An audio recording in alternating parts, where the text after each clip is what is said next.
Today I'm interviewing life coach and best-selling author Adam Jablin.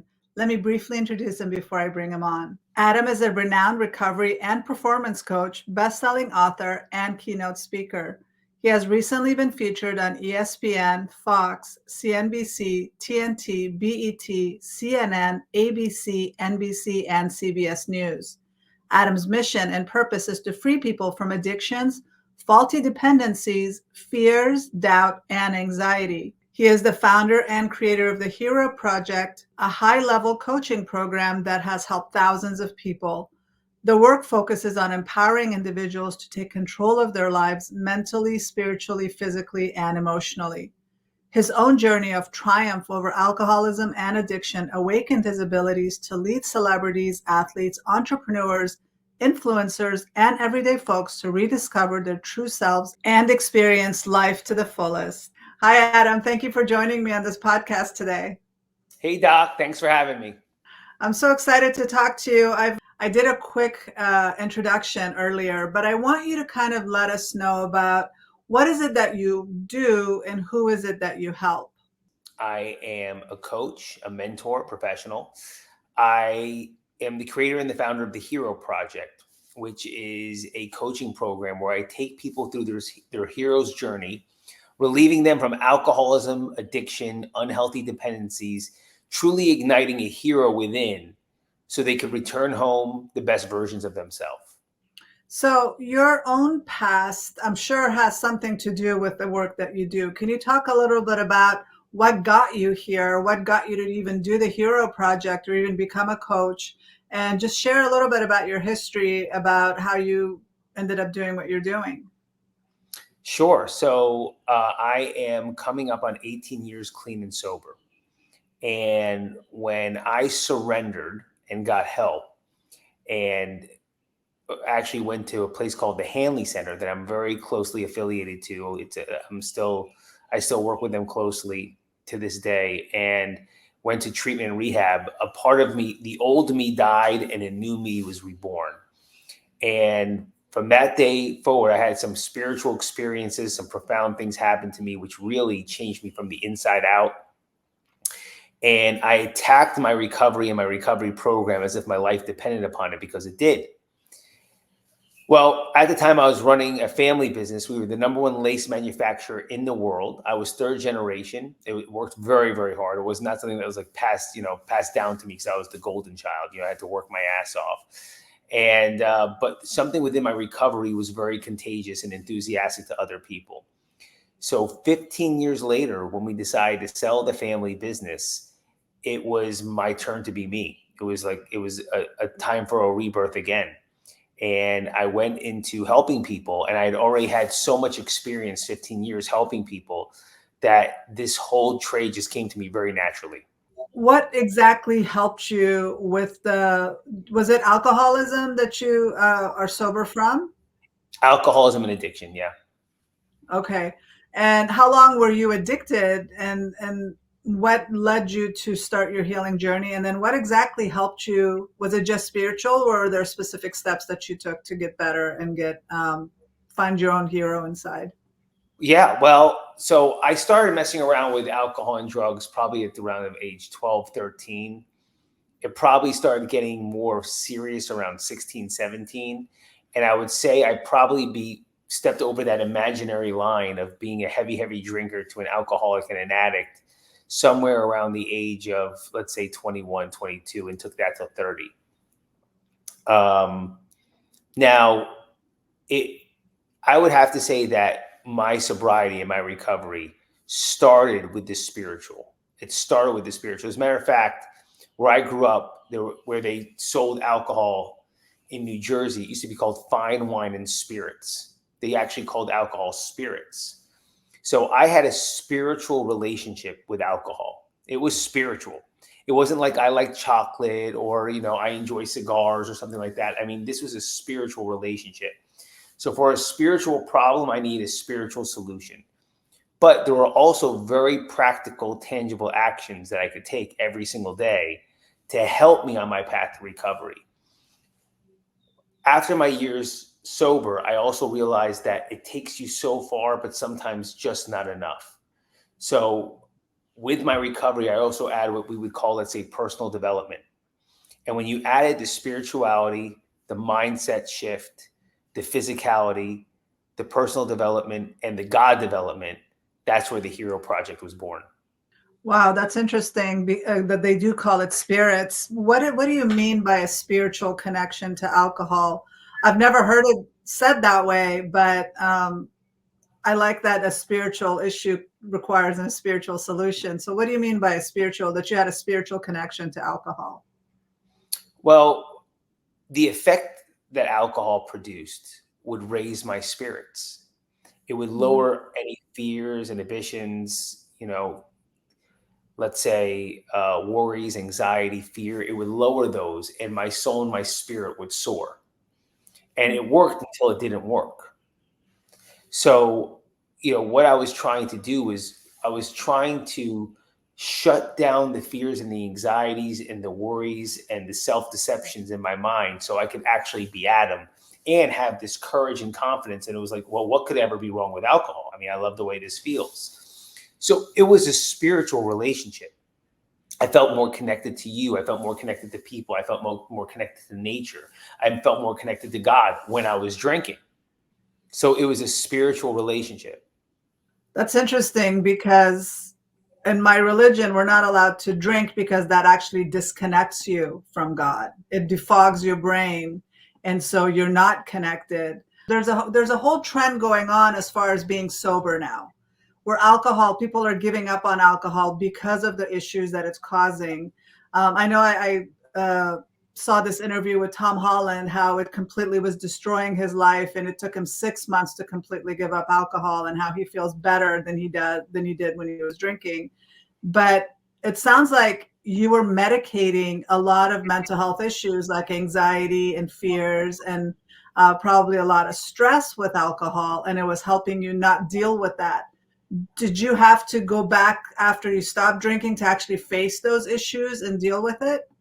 Oh, absolutely. And I still do to this day. I mean, personal growth and a connection to a higher power is uh, an ongoing journey. More will be revealed as you get deeper and deeper, or if you want to say you get closer and closer. So I would never ever want to pretend like I'm the finished product, but I have gotten so far that it's my duty and my responsibility to help people come and catch up to where I'm at. Do you find that people have a lot of resistance to giving those crutches up? Like now with marijuana being legal in most of the states, um, and alcohol being so readily available, do you find that people really struggle, like with the people you coach, to give those things up, the easy, quick fixes for actual healing, deep healing? Absolutely. Absolutely. And it also depends where they are within the scale. I mean, there's a big difference between a bad habit, an unhealthy dependency, and a true addiction. Mhm. There are fine lines, and even with a bad habit, it can be hard to stop. So what we need to do is get the right mindset into the person, the right daily disciplines, the right accountability, the right actionables, and also build that spiritual connection. Right. I specialize in anxiety-based disorders. And so I do work with a lot of people that have anxiety. And a lot of people don't really like the focus of deep healing. They're still so conditioned for quick fixes. How do you move them over from, like, even for your own self, how did you stop depending on addictions? And really, was it a hard transition for you to actually do the healing work? Like, what advice would you have for somebody that's getting on that path of doing the deep work to not be dependent on anything outside of them? You know, if you want the truth, it's not hard. It's not hard, but it is an emotional journey. And it's the emotions that I think we're all attached to because, there's really no pain in change. That's something that people should really understand. There's no pain in change. The pain is in the resistance to the change, the actual just diving in and doing it. That's where the pain actually lies. So was it hard? I mean, at times I could tell you it was emotionally challenging. You know, you're facing a lot of things that you've been stuffing down for a long time. You're looking at it, you're dissecting it, you're feeling it. But you know, as dark as it may feel in the soul, that darkness of the soul is how bright it is at the dawn. Yeah, and that's what I really focus on, helping people see that, yes, you might have to go through the challenges of actually doing the work, but the payoff is so amazing that you no longer are controlled by these negative emotions, by these fears that hold you back. And I'm sure your life took off after you were not held back by that by the dependence on drugs and alcohol. Can you talk about what that experience was like when you finally recognized, I don't need anything outside of me. I have everything within. Like you said, the hero is within. You don't need to depend on anybody else. Share that experience. Well, it was euphoric and scary at the same time. I found a whole new way of life and a whole new way of living. I found a new family and a new fellowship and a new bunch of people that felt the same way felt, behaved the same way I behaved, that supported me. But also a lot of my outside life remained the same. So, you know, when you're growing and you're becoming somebody new and other people don't grow with you, it can feel really, really hard, especially when you love that person. So sometimes relationships had to be left behind. Sometimes there was pain in that letting go. Also, places that you used to revisit or go to all the time, you stopped going to. Even the smallest things, like I used to use Listerine mouthwash, and now I only use Crest because it doesn't have alcohol in it. So your life is still the same with all of these minor changes. I mean, it's definitely possible to have a very full life without alcohol and drugs. It's just that it's such an easy crutch for people to move into. Yeah. Do you not drink at all now? Like, what do you do at social gatherings or New Year's parties or Super Bowl parties? What do you do in those events? No, I haven't had a drink since July 13th, 2006. No Wow. alcohol, no substances, and I just enjoy myself. I'm free to be me finally. I have a joy from within. So, being myself and being that free and being that, if you even want to use the word confident, is what I was seeking the whole time. You were saying that with alcohol, you felt present with people. Don't you think that you're more present now without it? Yes, but at the time, I was so riddled with insecurities and doubts and anxiety and fear that it brought this version of me out. Was it difficult, or is it still difficult to explain to people, hey, I don't drink? Because I think that's what a lot of people are afraid of. Like, if I stop drinking, how do I? Because this is what Tom Holland was saying, the guy from Spider-Man. He was saying that it was very difficult to go to these Hollywood parties and go to events and explain to people that I don't drink. So he's learned to like find alternative non-alcoholic drinks to at least have something in his hand so people aren't questioning him. Those are some real fears that people have, as far as like, if I don't drink, how am I going to explain this to people that do? So what advice would you have for those people? Well, first off, is that what I would say is you don't have to explain yourself to anybody. You can just say, no, I'm taken care of. I'm good. I'm good. Thank you. If you feel a little more pressure or you feel like somebody's questioning you or you used to be that life of the party person, now you have choices, and you can say anything in the beginning. I don't care about lying. I really don't. I care about you not drinking. If you want to say you're training for a marathon, if you want to say, well, say whatever it's going to take that you stay sober that night. But eventually over time, like that part of Tom Holland's talk may have been when he was newly sober. But Right. as you continue to be sober and you're so comfortable in your own skin, you you admit, I don't drink anymore. And to other people, I mean, I'm so open about my recovery. I'll just say I'm allergic to alcohol. If I drink, I'm going to break out in handcuffs. So you don't want that. So I'll make them laugh. I'll play with it. But what I have found is the more attractive you become or the more confident you become in your recovery, in your sobriety, the more attractive it is to other people. And what I have found is the opposite, not people wanting me to drink, but people curious of how to stop. Yeah, no, initially, like even for us, just having to explain to people, no, we don't drink. It's just something that we don't do. At first, it feels very intimidating. But like you said, after a while, people actually respect, or you think people are going to react negatively, but people actually respect that and move on. There's nobody forcing you to drink. It's just a matter of getting comfortable with that. So tell me a little bit about this hero project and how do you help people find that hero within and help and then getting them through their own hero journey. And if you can explain what the hero journey is, because I think for us, we understand what that is, but the average person might not know what that hero journey is. Yeah. So look, the hero's journey was really discovered by Joseph Campbell. And what it was, what it is, I should say, is that there is a chronological story or system within a story in every story that we've ever seen in which there is basically triumph to tragedy, and it can be broken down anywhere between like from 28 parts to 15 parts to 11 parts. But I always use the three basic parts for people to understand, which is there's a separation. It's called SIR. There's a separation in the beginning, right? A separation from the old life, a separation from the old thought patterns, a separation from the old ideas, a separation from the alcohol, a separation from the drugs. But there's a separation, and you're going to go on a journey. You're going to go on this journey and discover a new life. And on this journey, you usually find the old wise mentor, the person that's going to guide you through this story. And the second part, there's an initiation part. So you're initiating new skills, new ideas, new beliefs, new systems to act, think, behave, how to be.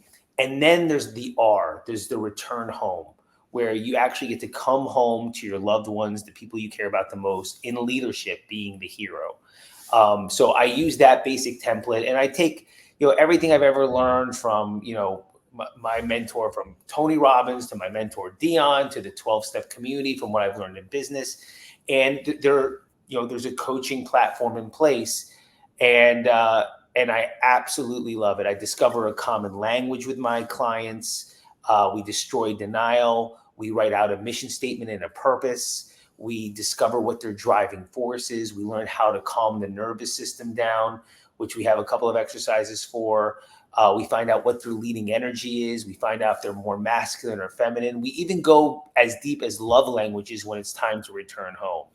But all during this time, it is about really giving them everything they can to become the hero within their own journey. So, you've seen it in every movie and every idea. So if it's Wizard of Oz, if it's Star Wars, if it's The Matrix, if it's Superman, my guy, right? But there's Luke Skywalker, and he's dying to go on this. He keeps looking at his stars, and his parents are dead. He doesn't know who his dad is, and he leaves this planet Tatooine, and he meets this guy Obi-Wan Kenobi, and Obi-Wan Kenobi starts initiating him and teaching him new skills, this thing called the Force. And then you always have to slay the dragon. You have to answer the call and slay the dragon.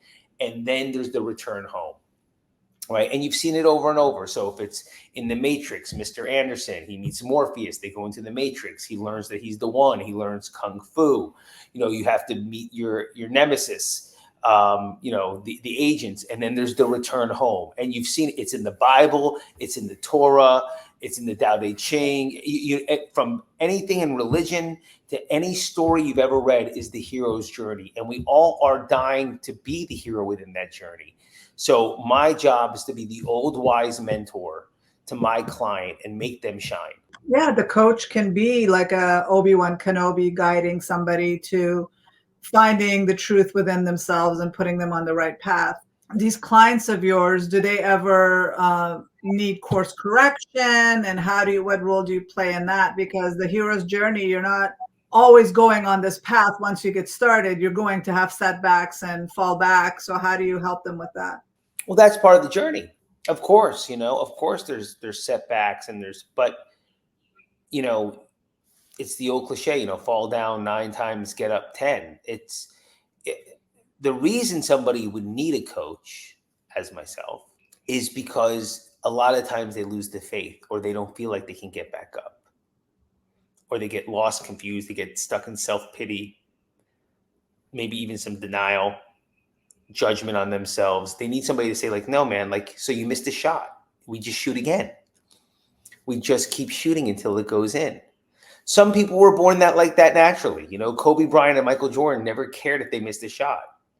The second they missed a shot, they forgot about it and they went right to it. But there were players that were just as talented, they'll tell you, in the league, but they were stuck in their own head. They were stuck. I just missed. And now they're frozen. You know, so when you're a coach, you get to really study your client, what their patterns are, how they think, how they behave, help break the pattern, and allow them to move forward. Well, I think a lot of young athletes growing up, they understand the concept of a coach. Like even people that want to go to the Olympics, they're not going to make it to the Olympics, or even becoming a bodybuilder. They're not going to be able to succeed unless they hire a coach to help them. But when it comes to our mental health, we feel like we can do it all by ourselves. And a lot of times we can get in our own way. We can get stuck because we also, another thing that I'm like, something that mental health professionals compete against is there's so many people giving confusing information about taking care of mental health, treating anxiety, treating depression. There's so much that somebody watching is like, I don't know where to go. I'm so confused. This is so overwhelming. I don't know how to find the wheat from the shaft. I don't know how to go and get clear information. And hiring a coach, going to a therapist, this is the reason people do that. So they can get that clarity and get on that path instead of watching thousands of different videos or trying to read all this stuff and trying to make sense of it. Somebody else has already been there, like you've already been there. You've already helped yourself. You're several steps ahead of these people going on that journey. So you know the pathway, you know how to guide them on that. And that's what I wanted to just kind of emphasize that, because a lot of people minimize a life coach or the benefit of a life coach or a mental health professional in their lives because they feel like I can just do it by myself. But you wouldn't do that in sports. You wouldn't do that in anything else, because a lot of those, like you said, Michael Jordan, Kobe Bryant, they could have the talent, but a coach brings out the best out of them. And would that be fair to say what a life coach would do as well? Yeah, I mean, look, so what I always say is a mentor, right? I have a mentor. He's like my father, right? But a mentor, they allow you to hang around with them, be with them, maybe even emulate them, but you get the secret sauce. They're not teaching you how to be and what to do. My mentor is a world famous rock and roll Hall of Fame legend, right?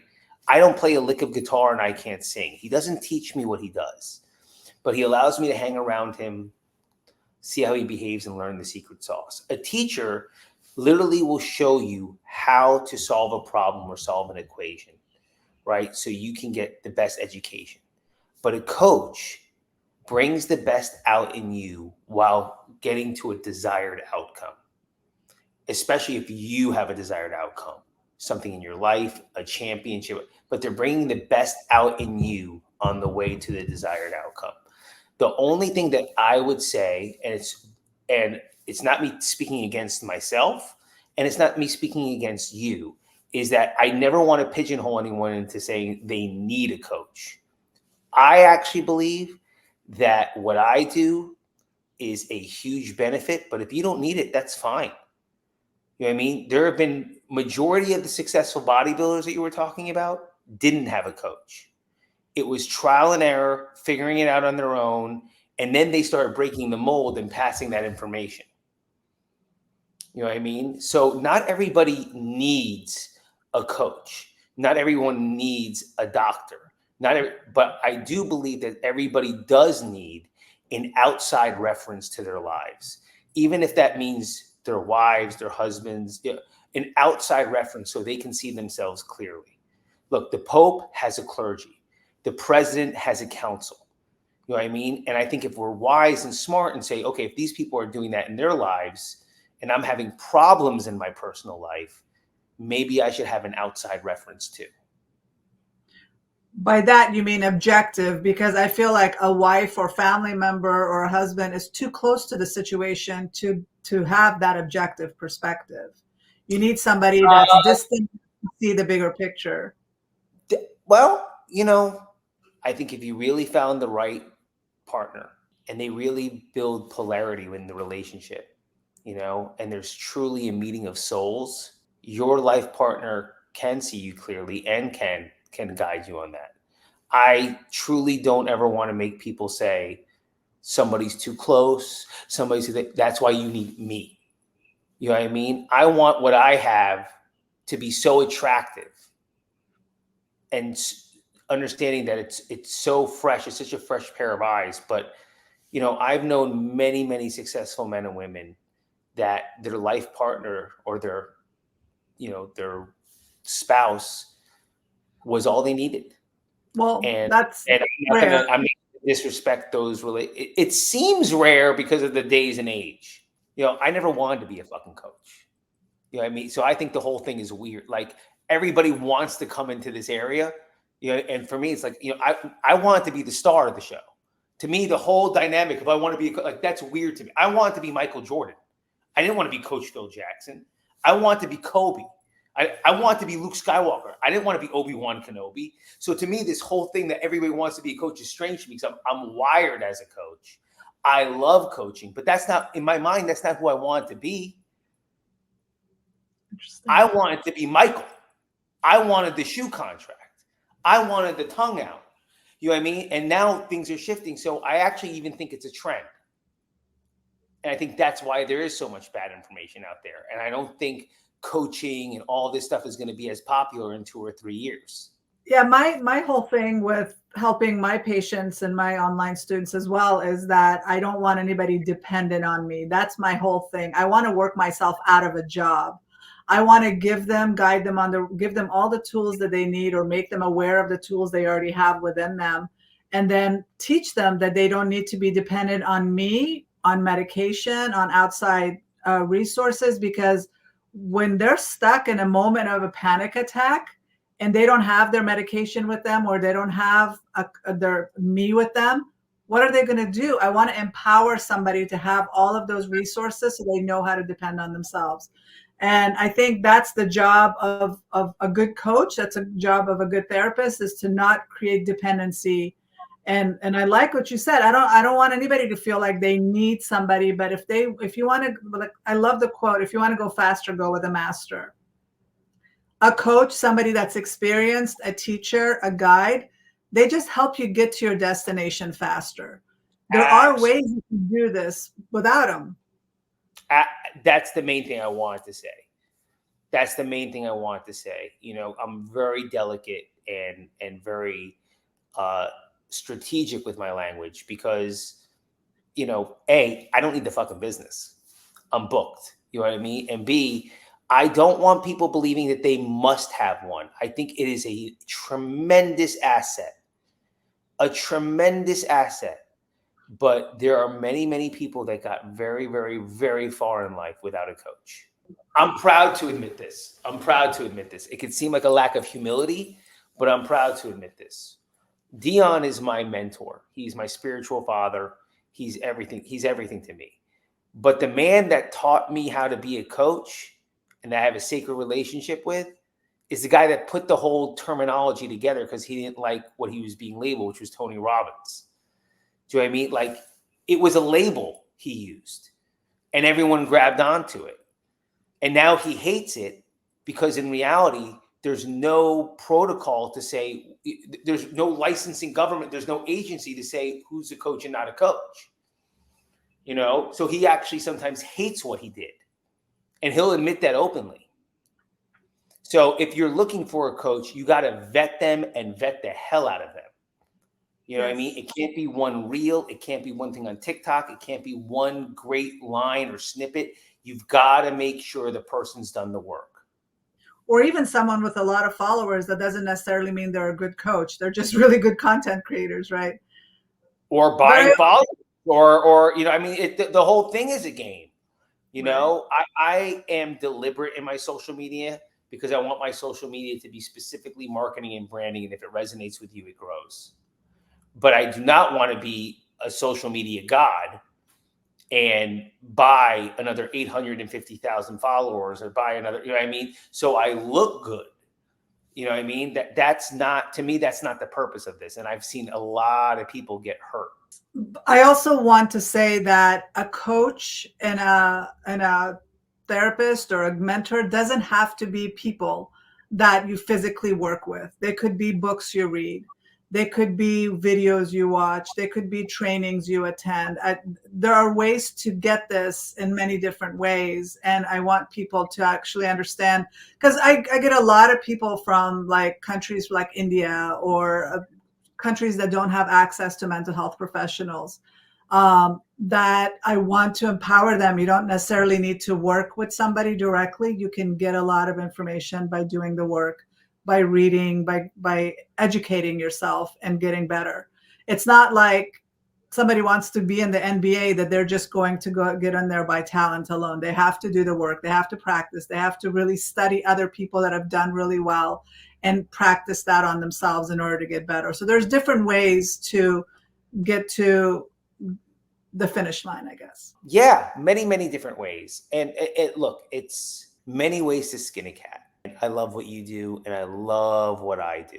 I love my mission, and I love my purpose. And so I wake up very fulfilled every day, very fulfilled. Having said that, you know, we got into a side of the conversation in which, you know, I would always let everyone know you don't need it. You don't need it. It is breathing is a necessity. Air is a necessity. Water is a necessity. You know, this is a total asset. It's an asset. It's something that could only help you.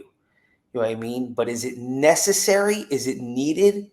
And this is my profession, and I would say no. As a matter of fact, when I was getting sober, within my literature, it even says there will be a day.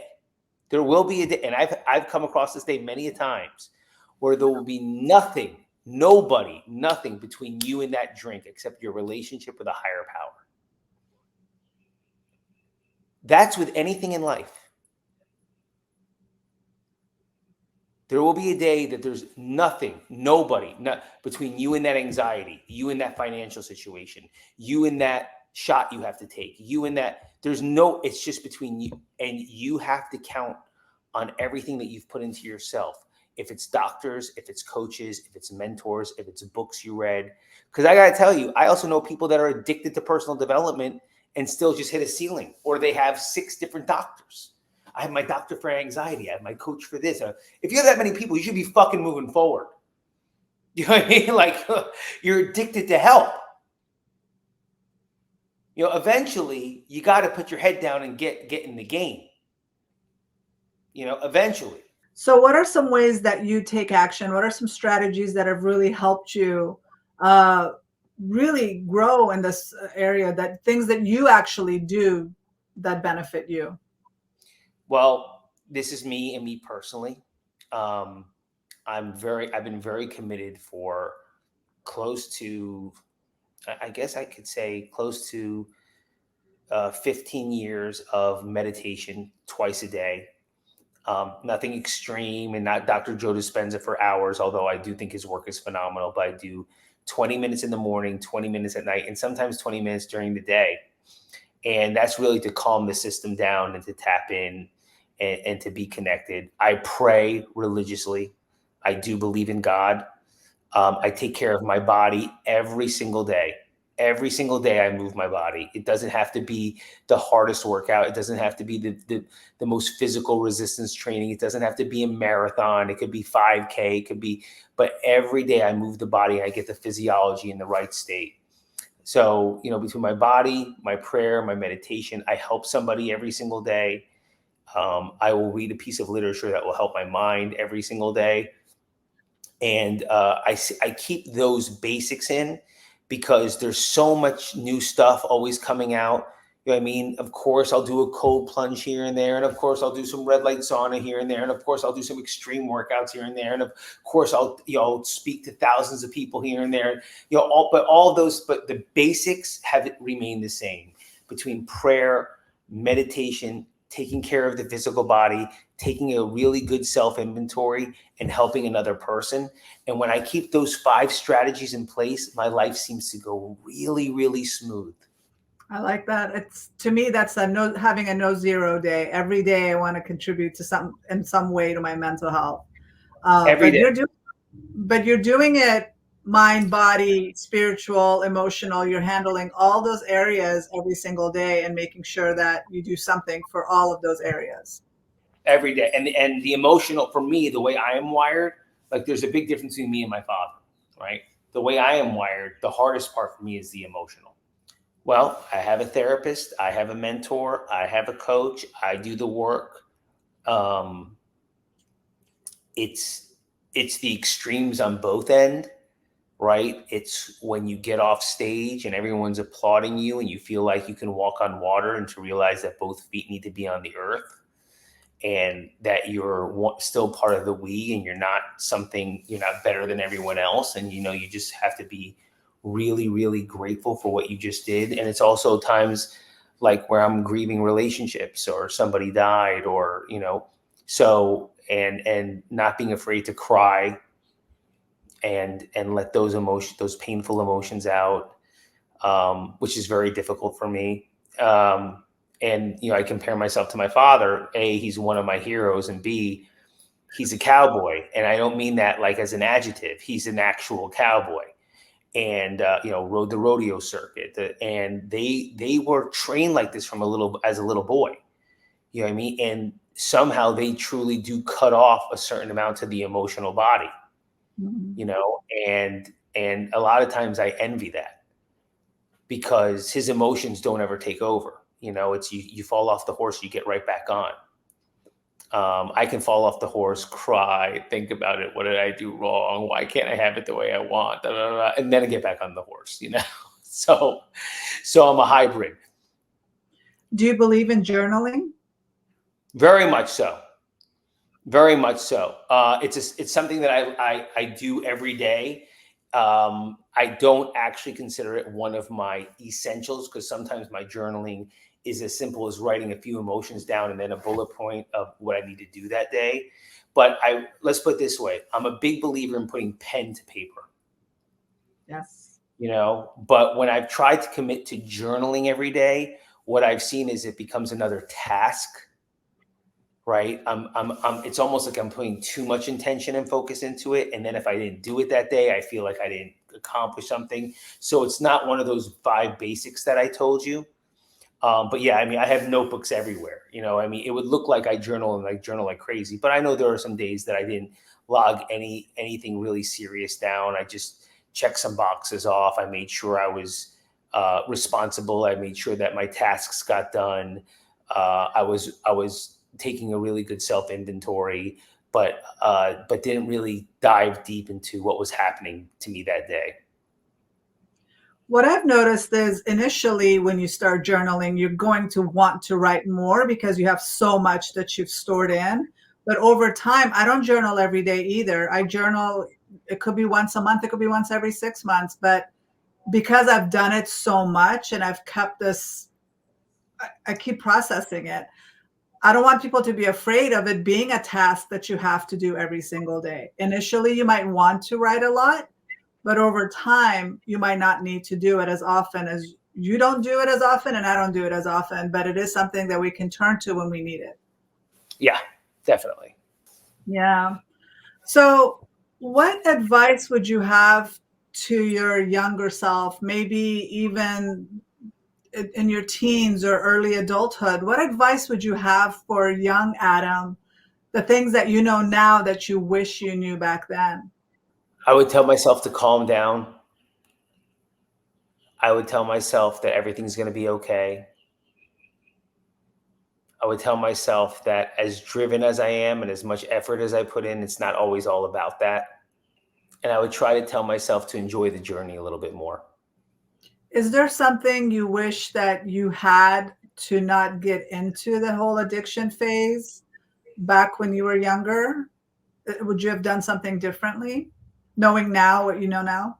No, no, no. I think we all have a destiny, and I think no matter what, God was going to put me in a situation in which I had to become a conduit and a vessel to help people. and he was going to let me choose whichever path I wanted to. He wasn't going to designate the path. And I happened to find alcohol and drugs a lot of fun and very attractive. Well, Some that people, was your training ground. yeah, some people it was basketball, and some people, it was, there's a lot of different things. So I wouldn't change a thing. I wouldn't change a thing. I don't know what could have happened if I did. I mean, we get trained for the job we're supposed to. What is the saying? God doesn't call the prepared; He prepares the called. So Yeah. you were prepared, and then you were called to do what you're doing. And that just spoke to me a lot, because a lot of us have a lot of really negative experiences growing up, and we could look back and be like, why me? But if you look back, we say, wow, that really helped me become who I'm supposed to become. Not to minimize trauma or bad experiences, but just looking back and seeing how we have been prepared to do the things that we're doing. Yeah. I mean, I'm somebody that has a deep, profound respect for people's trauma, as long as they realize that everybody has trauma and we have to move forward from it. Right. One of the things I learned that is sensitive to say, but it's 1,000% true, is trauma is not measurable. So if it's a rape victim, which is fucking disgusting, if it's somebody in Iraq, or if it's a 3-year-old girl that mom's just screamed at them at the top of their lungs because they're about to touch the stove, those all could feel the same way. There is no way to prove whose trauma was more. Right. You know what I mean? And those are 3 horrible things. You know what I mean? A 3-year-old getting screamed, like, you know what I mean? It could shock their nervous system. You know what I mean? A rape is disgusting. It's absolutely the worst, you know what I mean? And being in war, but yet it's not measurable. It's not measurable. Not one's is worse than the others. So I do believe, and have a really deep, profound respect for people's trauma, but you have to move forward. You can't use it as the reason why you are who you are. Yeah, it shouldn't hold you back and keep you stuck. That's when it continues to harm you, and you suffer. So yes, definitely move forward. Where can people find you and connect with you, and where can people learn more about you? Yeah, so I made it really simple. It's Adam Jablin on all platforms. So my website's adamjablin.com. My Instagram is Adam Jablin, TikTok, Facebook, all of that. So you can find out anything about me. And, if you're interested in working with me, you can call me or my assistants, and we'll make sure we set up a consultation. But, I'm out there to help. Thank you. I'll put all that information in your show notes as well. But it was such a wonderful conversation. Thank you so much for joining me today. Thanks, Doc. Wonderful to be with you. I hope you enjoyed that conversation with Adam. If you want to learn more, you can visit transforminganxiety.com/podcast. Share your comments down below and let us know what your thoughts are.